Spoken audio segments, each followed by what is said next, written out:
चाहिँ म नेपाली चाउचाउ कसरी बनाउने उत्कृष्ट मिठो स्वादिष्ट है त मैले पुरा भिडियो देखाउँछु एक प्रयास है। ल यहाँ चाहिँ मैले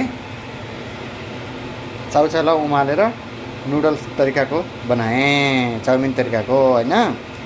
अब यसलाई कसरी पकाउने त भन्दाखेरि ल यहाँ चाहिँ मैले सबभन्दा पहिला लसुन हालेँ है। यो बराबर देखेको छ कि छैन क्यामेराम्यानलाई पनि बनाउन लाग्ने। अनि त्यसपछि लसुन फुलिसकेपछि सरर प्याज हाल्ने हो। प्याजलाई हल्का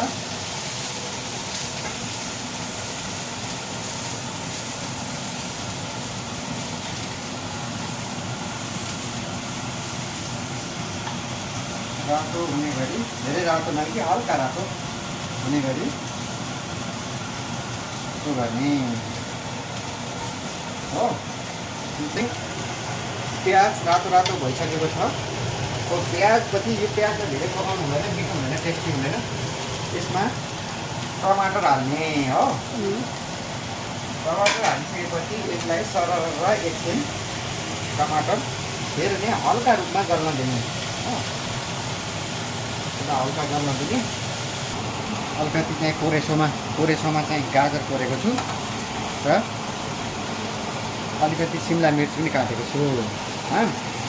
अब यसलाई मैले सरर यहाँ राखिदिने हो। सिमला मिर्च पनि यहाँसँगै राखी यसलाई सरर चलाउने। धेरै पाक्न नदिने, हल्का काँचो काँचो है। धेरै पाक्यो भने स्वाद आउँदैन। कति राम्रो भयो। यो चाहिँ तेल बिनाको हो, यसमा तेल हालेकै छैन है।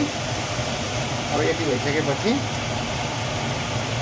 हल्का हरियो खुर्सानी काटेर हाल्ने। हरियो खुर्सानी काटेर हाल्नुभयो भने चाउचाउमा खानालाई चाहिँ सही मजा आउँछ नि। यो हो चाउचाउ।